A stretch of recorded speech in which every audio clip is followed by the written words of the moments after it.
வணக்கம்ப்பா. அநேகமான நோய்கள் நம்ம வயிற்றுல இருந்து தான்ப்பா வருது. வயிற்றை நம்ம எப்படி பார்த்துக்கணும்? என்ன போட்டாலும் வயிறு அரைக்கும்னு நம்ம பாட்டில் கண்டதையும் போட்டு வயிற்றை கெடுத்துடக்கூடாது. அப்புறம் அதனால் பல நோயே அதனால தான் வருது. எல்லா நோயும் வயிற்று பிரச்சனைனால தான் வருது. ஏன்னா அதனால நம்ம பக்குவமாக எப்படி சாப்பிடணுமோ அப்படி சாப்பிடணும். பசிக்காமல் சாப்பிடக்கூடாது. அதுவும் வயிறு முட்டை சாப்பிடக்கூடாது. இப்போ காலையில் சாப்பிட்டோம்னா மத்தியானத்து வரைக்கும் ஏதாவது பார்த்ததெல்லாம் நினச்சதெல்லாம் நொறுக்கு தீனின்னு போட்டு நம்ம வாட்டில் சாப்பிடக்கூடாது.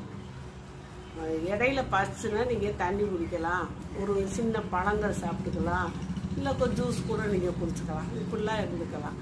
நல்லா தூங்கணும், நல்ல எண்ணமாக இருக்கணும். அந்த சாப்பாட்டு விஷயத்தில் நம்ம கண்டதும் கட்டிது வாயில் போடாமல் டயத்துக்கு சாப்பிடணும். அப்படியெல்லாம் எந்த டயத்துக்குன்னா பசி எடுக்கிறப்ப சாப்பிட்டிங்கன்னா உங்களுக்கு எந்த நோய்